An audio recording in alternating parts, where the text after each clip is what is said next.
മലബാറിലെ APEK സംഘർഷത്തിൽ മുസ്ലിം league പ്രതികളെ സഹായിക്കുകയാണെന്ന ആരോപണവുമായി കാന്തപുരം രംഗത്ത്. കൊലപാതക കേസിലെ പ്രതികൾക്ക് മുസ്ലിം ലീഗ് രാഷ്ട്രീയ അഭയം നൽകുകയാണെന്നും ഹൈദരലി ശിഹാബ് തങ്ങൾ വിചാരിച്ചാലേ അക്രമം അവസാനിക്കൂ എന്നും കാന്തപുരം പറഞ്ഞു. ലോക്സഭാ തെരഞ്ഞെടുപ്പ് അടുത്തിരിക്കെ കാന്തപുരം കടുത്ത വിമർശനവുമായി രംഗത്തെത്തിയത് ലീഗിനെ പ്രതിസന്ധിയിലാക്കും. മണ്ണാർക്കാട് കഴിഞ്ഞ ദിവസം 2 AP വിഭാഗം പ്രവർത്തകർ കൊല്ലപ്പെട്ടതോടുകൂടിയാണ് മുസ്ലിം ലീഗിനെതിരെ കടുത്ത വിമർശനവുമായി കാന്തപുരം രംഗത്തെത്തിയത്.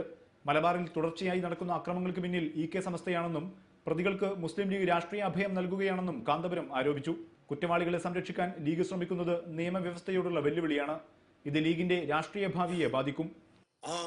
മുസ്ലിം ലീഗിന്റെ പാർട്ടികളോട് ഞങ്ങൾക്ക് പറയാനുള്ളത്, ഇവിടെ നിങ്ങൾ എന്തും ചെയ്തോ, ഞങ്ങൾ നിങ്ങളെ സഹായിക്കും, ഞങ്ങൾ മറ്റാരെയും സഹായിക്കുകയില്ല എന്ന കരാറുണ്ടാക്കി എഴുതിക്കൊടുത്തതിന്റെ ഫലമാണോ ഇപ്പോൾ മഞ്ചേരിയിലും അതുപോലെ മണ്ണാർക്കാട്ടും കണ്ണൂരിലുമൊക്കെ നടന്നത് എന്ന് ഞാൻ ചോദിക്കാൻ ആഗ്രഹിക്കുന്നു. അക്രമസ്ഥലത്ത് പോകാനോ അക്രമങ്ങളെ അപലപിക്കാനോ ലീഗ് നേതാക്കൾ ഇതുവരെ തയ്യാറായിട്ടില്ല. EK സമസ്ത നേതാവ് കൂടിയായ പാണക്കാട് ഹൈദരലി ശിഹാബ് തങ്ങൾ വിചാരിച്ചാലേ അക്രമം അവസാനിക്കൂ.